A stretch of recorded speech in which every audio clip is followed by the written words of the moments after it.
प्रिय विद्यार्थियों, नमस्कार सभी को। स्वागत है आप सभी का एक और नई वीडियो के अंदर। तो आज की इस वीडियो के अंदर अपने बात करने वाले हैं आरसीईटी बुक का चैप्टर 8 के बारे में। जी हाँ, अपने चैप्टर 8 के बारे में आज की इस क्लास के अंदर डिस्कस करने वाले हैं। और इससे पहले अपने यानी 7 लेसन्स के जो इंपॉर्टेंट क्वेश्चंस है उनकी वीडियोज हमने इस चैनल के ऊपर अपलोड कर दी हैं। तो अगर आपने उनको नहीं देखा है तो चैनल पर विजिट करके आप हमारी उन वीडियोज को देख सकते हो। और आगामी आने वाली क्लासेस के अंदर अपने सभी लेसन्स के जो इंपॉर्टेंट क्वेश्चंस हैं उनकी वीडियो आप सभी के लिए लेकर आएंगे।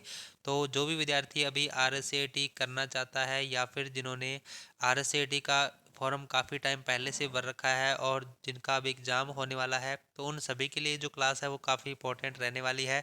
तो आपने सभी क्लासेस को ज़रूर से ज्वाइन करना है, क्योंकि आपको इसके अंदर यानी प्रत्येक लेसन के जो इंपॉर्टेंट क्वेश्चंस हैं वो मिलने वाले हैं।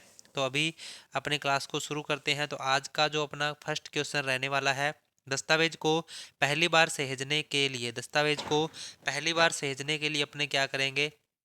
तो ऑप्शन नंबर ए है क्विक एक्सेस टूल बार पर सेव बटन पर क्लिक करें या फिर कंट्रोल प्लस एस पर क्लिक करें। बी नंबर ऑप्शन है सेवेज डायलॉग बॉक्स खुलेगा, बाएं नेविगेशन बार पर फाइल को सहेजने के लिए स्थान चुनें या इसे डिफ़ॉल्ट स्थान पर सहेजें। और सी नंबर ऑप्शन है फाइल नाम बॉक्स पर दस्तावेज के लिए नाम टाइप करें, अब सेव पर क्लिक करें। तो इसका जो राइट आंसर है वो हो जाएगा ऑप्शन नंबर डी, यानी उपरोक्त सभी। ऑप्शन नंबर डी है वो इसका राइट आंसर हो जाएगा। यानी चाहे तो आप सेव बटन पर क्लिक कर सकते हो या फिर आप कंट्रोल प्लस एस की को यूज कर सकते हो। उसके बाद आपको क्या करना है, सेवेज डायलॉग बॉक्स खुलेगा, उसके बाई नेविगेशन बार पर आपको यानी जिस लोकेशन पर उस डॉक्यूमेंट को सेव करना चाहते हो वो लोकेशन आपको सेलेक्ट करनी है। और चाहे तो आप बाय डिफ़ॉल्ट भी रख सकते हो। और उसके बाद आपको फाइल का नाम उसमें टाइप करना है और उस फाइल को आप इस तरीके से सेव कर सकते हो। यानी ऑप्शन नंबर डी है वो इसका राइट आंसर हो जाएगा। नेक्स्ट है खालिस्तान के जरिए आप वर्तमान डॉक्यूमेंट को किसी लोकेशन को दूसरे डॉक्यूमेंट या वेबसाइट से जोड़ते हैं। यानी किसके जरिए आप वर्तमान डॉक्यूमेंट की किसी लोकेशन को दूसरे डॉक्यूमेंट या वेबसाइट से जोड़ते हैं। तो हाइपर लिंक की सहायता से अपने जोड़ते हैं। ऑप्शन नंबर बी है वो इसका राइट आंसर हो जाएगा। और हाइपर लिंक की शॉर्टकट की क्या होती है, तो कंट्रोल प्लस के होती है। हाइपर लिंक की शॉर्टकट की क्या होती है, कंट्रोल प्लस के। और हाइपर लिंक को रन करवाने की शॉर्टकट की क्या होती है, तो कंट्रोल प्लस माउस का लेफ्ट क्लिक होती है। कंट्रोल प्लस माउस का लेफ्ट क्लिक यानी इसकी शॉर्टकट की होती है। तो ये भी आपने ध्यान में रखना है। अभी इसका राइट आंसर आपका हो जाएगा ऑप्शन नंबर बी। नेक्स्ट है वर्ड में एक फाइल कहलाती है। वर्ड यानी एमएस वर्ड में जो एक फाइल है वो क्या कहलाती है, तो ये आपको बताना है। एमएस वर्ड में एक फाइल क्या कहलाती है, डॉक्यूमेंट कहलाती है, टेम्पलेट कहलाती है, डेटाबेस कहलाती है या फिर फॉर्म कहलाती है। तो वर्ड में एक फाइल डॉक्यूमेंट कहलाती है, तो ऑप्शन नंबर ए है वो इसका राइट आंसर हो जाएगा, ऑप्शन नंबर ए। नेक्स्ट है खालिस्तान एक विषय सूची है जो डॉक्यूमेंट में अपने संबंधित रेफरेंस पेज के साथ उपस्थित होता है। यानी कौन सी एक विषय सूची है जो डॉक्यूमेंट में अपने संबंधित रेफरेंस पेज के साथ उपस्थित होता है, तो टेबल है, क्लिपबोर्ड है, इंडेक्स है या फिर टेबल ऑफ कंटेंट है। तो इसका राइट आंसर आपका हो जाएगा टेबल ऑफ कंटेंट। यानी टेबल ऑफ कंटेंट यानी ऑप्शन नंबर डी है वो इसका राइट आंसर हो जाएगा। टेबल ऑफ कंटेंट क्या होता है, एक विषय सूची है। यानी डॉक्यूमेंट्स के अंदर आपने जितने भी रेफरेंस ऐड किए हुए हैं उनकी एक लिस्ट आप इसके सहायता से तैयार कर सकते हो। और साथ ही साथ विद यानी पेज नंबर ये शो करेगा। तो ऑप्शन नंबर डी है वो इसका राइट आंसर हो जाएगा। नेक्स्ट है जब आप होम टैब पर फॉर्मेट पेंटर आइकन पर क्लिक करते हैं तो आप देखते हैं कि आपका माउस पॉइंटर के आकार में बदल गया है। यानी जब आप होम टैब पर फॉर्मेट पेंटर आइकन पर क्लिक करते हैं तो आप देखते हैं कि आपका माउस पॉइंटर किसके आकार में बदल गया है, एरो के रूप में, बीम के रूप में, चतुष्कोणीय एरो के रूप में या फिर पेंट ब्रश के रूप में। तो इसका राइट आंसर आपका हो जाएगा ऑप्शन नंबर डी। यानी जब अपने फॉर्मेट पेंटर आइकन पर क्लिक करते हैं तो अपना जो माउस पॉइंटर है वो किस आकार में बदल जाता है, एक पेंट ब्रश के आकार में बदल जाता है। यानी ऑप्शन नंबर डी है वो इसका राइट आंसर हो जाएगा। नेक्स्ट है कट कमांड के इस्तेमाल से डॉक्यूमेंट पर क्या प्रभाव पड़ता है। कट कमांड के इस्तेमाल से डॉक्यूमेंट पर क्या प्रभाव पड़ता है, सिर्फ आधा स्क्रीन दिखता है, एप्लीकेशन बंद हो जाता है, C number option select text और ग्राफिक्स रिमूव हो जाते हैं, डी नंबर ऑप्शन इनमें से कोई नहीं। तो इसका राइट आंसर आपका हो जाएगा सिलेक्ट टेक्स्ट और ग्राफिक्स रिमूव हो जाते हैं, यानी ऑप्शन नंबर सी है वो इसका राइट आंसर हो जाएगा। नेक्स्ट है Times New Roman Comic Sans and Calibri प्रकार हैं, यानी टाइम्स न्यू रोमन हो गया, कॉमिक सेंस हो गया और कैलबरी हो गया, तो ये किसके प्रकार हैं? तो फॉन्ट्स के प्रकार हैं, फॉन्ट्स कलर के प्रकार हैं, या फिर फॉन्ट साइज है के प्रकार हैं, या फिर इनमें से कोई नहीं है। तो यानी ये सब के सब किसके प्रकार हैं? तो ये फॉन्ट्स के प्रकार हैं, यानी ऑप्शन नंबर ए है वो इसका राइट आंसर हो जाएगा। नेक्स्ट है अपने टेक्स्ट में इंडेंट देने के लिए आप डिक्रीज ग्रुप में पैराग्राफ टैब पर खालिस्तान का उपयोग कर सकते हैं, इंक्रीज इंडेंट और डिक्रीज इंडेंट, यानी आप यानी टेक्स्ट को इंडेंट देने के लिए आप डिक्रीज ग्रुप और यानी डिक्रीज ग्रुप में पैराग्राफ टैब पर यानी किसका उपयोग कर सकते हैं? तो पेज लेआउट का, या फिर डेटा का, या फिर होम का, या फिर इंसर्ट का। तो यानी इंक्रीज इंडेंट और डिक्रीज इंडेंट करने के लिए अपने किसका यूज करते हैं? अपने होम टैब का यूज करते हैं। तो ऑप्शन नंबर सी है वो इसका राइट आंसर हो जाएगा, यानी इंक्रीज और डिक्रीज की जो कमांड है वो अपने को होम टैब के अंदर मिलती है। तो अभी इसका राइट आंसर आपका हो जाएगा ऑप्शन नंबर सी। नेक्स्ट है माइक्रोसॉफ्ट वर्ड 2019 में निम्न में से कौन सा बाय डिफॉल्ट टैब नहीं है? माइक्रोसॉफ्ट वर्ड 2019 में निम्न में से कौन सा बाय डिफॉल्ट टैब नहीं है? तो डिजाइन है, इंसर्ट है, होम है, या फिर फाइल है। तो माइक्रोसॉफ्ट वर्ड 2019 में कौन सा बाय डिफॉल्ट टैब नहीं है? तो इसका राइट आंसर आपका हो जाएगा ऑप्शन नंबर ए, यानी डिजाइन जो टैब है वो एक बाय डिफॉल्ट टैब नहीं है। बाकी होम हो गया, इंसर्ट हो गया, पेज लेआउट हो गया, रेफरेंस हो गया, मेलिंग हो गया, रिव्यू हो गया, व्यू हो गया, तो ये सारे के सारे क्या होते हैं? बाय डिफॉल्ट टैब होते हैं। तो अभी इसका राइट आंसर आपका हो जाएगा ऑप्शन नंबर ए। नेक्स्ट है इसका उपयोग करके आप टीओसी के लिए टेक्स्ट को मार्क कर सकते हैं, यानी किसका उपयोग करके अपने टीओसी के लिए टेक्स्ट को मार्क कर सकते हैं? तो आउटलाइन लेवल है, कस्टम स्टाइल है, हेडिंग स्टाइल है, या फिर दिए गए सभी है। तो इसका राइट आंसर आपका हो जाएगा ऑप्शन नंबर डी, यानी दिए गए सभी। ऑप्शन नंबर डी है वो इसका राइट आंसर हो जाएगा।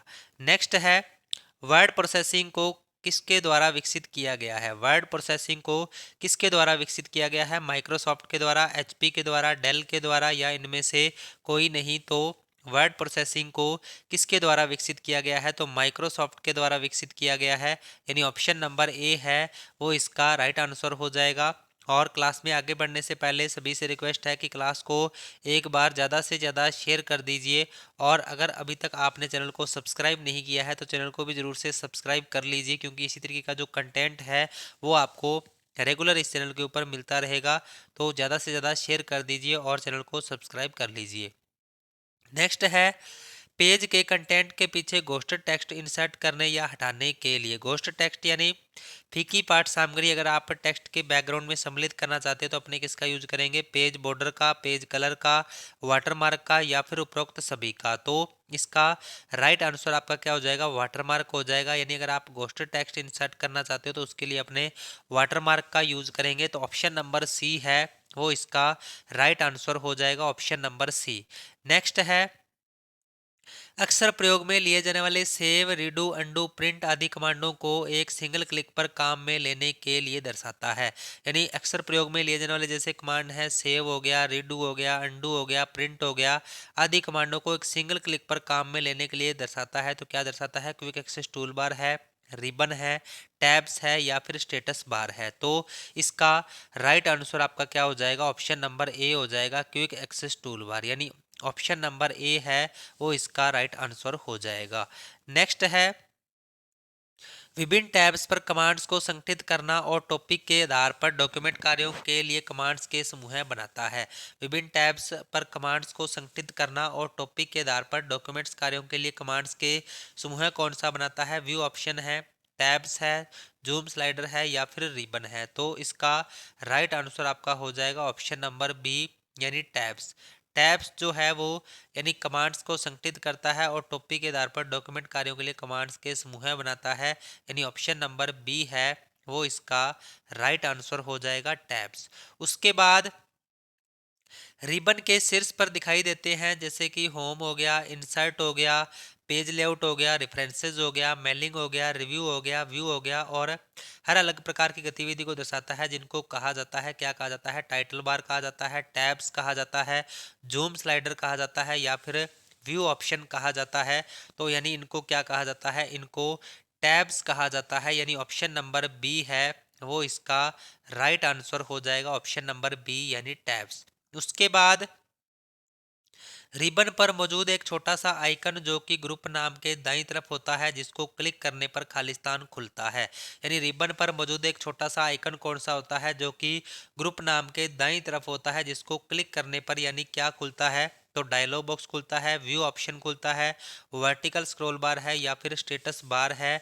तो इसका राइट आंसर आपका हो जाएगा ऑप्शन नंबर ए यानी dialog box. Option number A है वो इसका राइट आंसर हो जाएगा। नेक्स्ट है बाईं ओर पेज व लाइन नंबर शब्दों की संख्या में प्रूफ बटन को दर्शाता है तथा दाईं ओर बटन विंडो के लोक रूप व आकार को कंट्रोल करता है। तो यानी बाईं ओर तो पेज के लाइन नंबर है, शब्द संख्या है, एम प्रूफ बटन को दर्शाता है, और तथा दाईं ओर यानी लोक रूप व आकार को कंट्रोल करने वाला जो ऑप्शन है वो कौन सा है, तो व्यू ऑप्शन है। ऑप्शन नंबर ए आपका व्यू ऑप्शन, टैब्स है, स्टेटस बार है, या फिर रिबन है।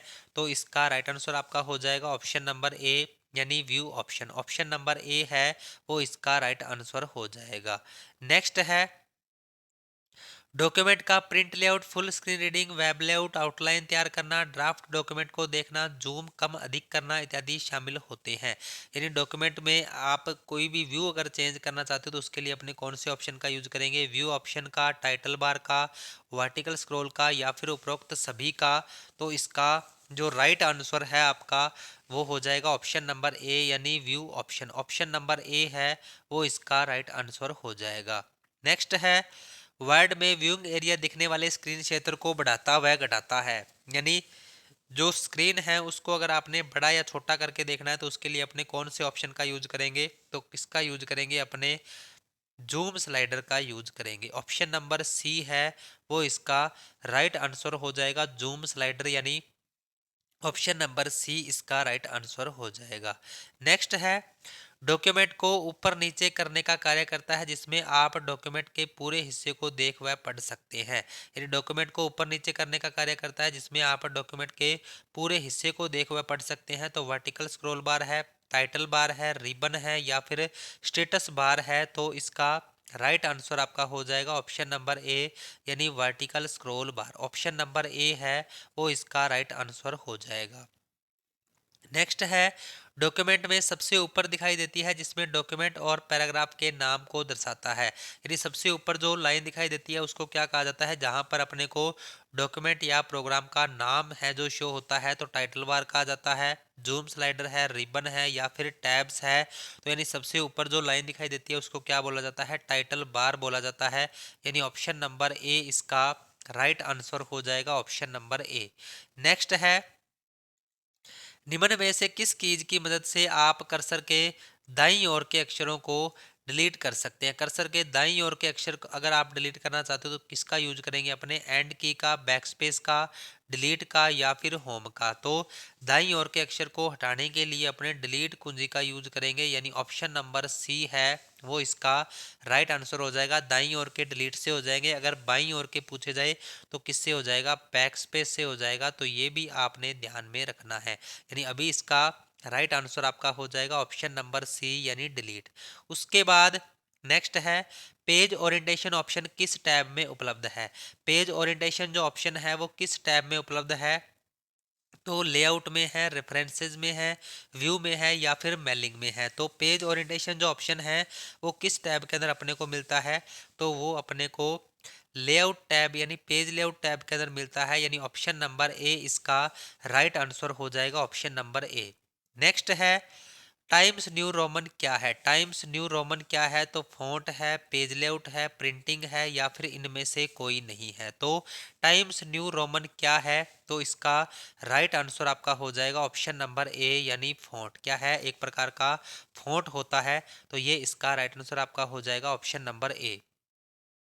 नेक्स्ट है दस्तावेज में एक नया पैराग्राफ दर्ज करने के लिए खालिस्तान की दबाएं। यानी दस्तावेज में एक नया पैराग्राफ दर्ज करने के लिए कौन सी की को दबाएंगे? अपने कंट्रोल की को, एल्ट की को, एंटर को या फिर एस्केप को। तो दस्तावेज में एक नया पैराग्राफ दर्ज करने के लिए अपने एंटर की का यूज करेंगे, यानी ऑप्शन नंबर सी है वो इसका राइट आंसर हो जाएगा, ऑप्शन नंबर सी यानी एंटर। उसके बाद किस व्यू की मदद से आप टेक्स्ट या ग्राफिक को प्रिंट से पहले पूर्वावलोकन कर सकते हैं? यानी किस व्यू की मदद से आप टेक्स्ट या ग्राफिक का प्रिंट से पहले पूर्वावलोकन कर सकते हैं? तो नॉर्मल व्यू है, प्रिंट लेआउट है, आउटलाइन है या फिर वेब लेआउट है। तो इसका जो राइट आंसर है आपका वो हो जाएगा ऑप्शन नंबर बी, यानी प्रिंट लेआउट व्यू के अंदर अपने को बिल्कुल उसी तरीके का व्यू दिखाई देता है जैसा कि प्रिंट होके आता है, पेज जैसे प्रिंट होके आता है सेम वैसे का वैसे व्यू अपने को प्रिंट लेआउट में दिखाई देता है। और यहाँ पर आपको एक ऑप्शन और भी दे सकता है, प्रिंट प्रीव्यू। यानी अगर आप प्रिंट करने से पहले चेक करना चाहते हो कि आपका डॉक्यूमेंट किस तरीके से प्रिंट होके आएगा, तो अपने कौन से ऑप्शन का यूज करेंगे? अपने प्रिंट प्रीव्यू ऑप्शन का यूज कर सकते हैं। तो ये भी आपने ध्यान में रखना है। अभी इसका जो राइट आंसर है वो हो जाएगा ऑप्शन नंबर बी। नेक्स्ट है पोर्ट्रेट एवं लैंडस्केप क्या है? पोर्ट्रेट एवं लैंडस्केप क्या है? तो पेज ओरिएंटेशन है, पेपर साइज है, पेज लेआउट है या फिर उपरोक्त सभी है। तो पोर्ट्रेट एवं लैंडस्केप क्या है? तो पेज ओरिएंटेशन होता है, यानी ऑप्शन नंबर ए है वो इसका राइट आंसर हो जाएगा, पेज ओरिएंटेशन होता है पोर्ट्रेट एवं लैंडस्केप। उसके बाद इनमें से क्या इस्तेमाल कर आप डॉक्यूमेंट के मोड को पोर्ट्रेट से लैंडस्केप में बदल सकते हैं? किसका यूज करके अपने डॉक्यूमेंट के मोड को पोर्ट्रेट से लैंडस्केप में बदल सकते हैं? तो हेडर और फुटर टूल बार है, प्रिंट लेआउट व्यू है, पेज सेटअप डायलॉग बॉक्स है या फिर इनमें से कोई नहीं है। तो इसका राइट आंसर आपका हो जाएगा page setup dialog box. Page setup dialog box से अपने क्या है डॉक्यूमेंट के मोड को पोर्ट्रेट से लैंडस्केप में अपने चेंज कर सकते हैं, यानी ऑप्शन नंबर सी है वो इसका राइट आंसर हो जाएगा, ऑप्शन नंबर सी। नेक्स्ट है वर्ड 2019 में रिबन किसकी श्रृंखला से बनता है? वर्ड 2019 में रिबन जो है वो किसकी श्रृंखला से बनता है? तो गेट्स है, विंडोज है, टैब्स है या फिर डोर्स है। तो इसका जो राइट आंसर आपका हो जाएगा टैब्स, यानी जो रिबन है वो किसकी श्रृंखला से बनता है? टैब्स की श्रृंखला से बनता है, यानी ऑप्शन नंबर सी इसका राइट आंसर हो जाएगा। नेक्स्ट है दस्तावेज में हेडर और फुटर डालने का मूल उद्देश्य क्या है? दस्तावेज में हेडर और फुटर डालने का जो मूल उद्देश्य है वो क्या है? दस्तावेज की दिखावट सुधारने के लिए है, पृष्ठ के प्रारंभ और समापन को चिन्हित करने के लिए है, सी नंबर ऑप्शन बड़े दस्तावेज को अधिक पठनीय बनाने के लिए है, डी नंबर ऑप्शन मुद्रित होने पर पृष्ठ हेडर और फुटर दस्तावेज पर दिखाई देने के लिए है। तो दस्तावेज में हेडर और फुटर डालने का मूल उद्देश्य क्या है? तो दस्तावेज की दिखावट सुधारने के लिए है, यानी ऑप्शन नंबर ए है वो इसका राइट आंसर हो जाएगा। नेक्स्ट है इनमें से कौन सा फीचर सिलेक्टेड एरिया के फॉर्मेटिंग को हटाता है? इनमें से कौन सा फीचर है जो सिलेक्टेड एरिया के फॉर्मेटिंग को हटाता है? तो क्लियर फॉर्मेटिंग है, फॉर्मेट पेंटर है, पेज सेटअप है या फिर स्टाइल्स है। तो इसका राइट आंसर आपका क्या हो जाएगा? क्लियर फॉर्मेटिंग हो जाएगा, यानी ऑप्शन नंबर ए है वो इसका राइट आंसर हो जाएगा, ऑप्शन नंबर ए। तो ये थे आज के अपने कुछ इंपॉर्टेंट क्वेश्चंस। तो आपको क्लास ये कैसी लगी इसका फीडबैक आपने कमेंट में जरूर से बताना है। और आज अपने 8th लेसन के यानी जो इंपॉर्टेंट क्वेश्चंस हैं उनके बारे में आज की इस क्लास के अंदर अपने डिस्कस किया है। और आगामी आने वाली क्लास के अंदर आपके लिए जितने भी यानी लेसन्स जो कि अपने रह चुके हैं बुक के, उन सभी के अपने इन जो इंपॉर्टेंट क्वेश्चंस हैं उनकी वीडियो आप सभी के लिए लेकर आएंगे। तो ये जो वीडियोस हैं यानी जो भी विद्यार्थी अभी आगामी RSAT की परीक्षा देने वाला है या फिर जिन्होंने RSAT के अंदर अभी प्रवेश लेना है, तो उन सभी के लिए जो क्लासेज हैं वो इंपॉर्टेंट रहने वाली है। तो क्लास को आपने ज़्यादा से ज़्यादा शेयर करना है और चैनल पर नए हो तो चैनल को जरूर से सब्सक्राइब करना है। तो अभी अपने क्लास से विदा लेते हैं, अपने मिलते हैं नेक्स्ट वीडियो में कुछ नए इंपॉर्टेंट क्वेश्चंस के साथ। तब तक के लिए जय हिंद, जय भारत।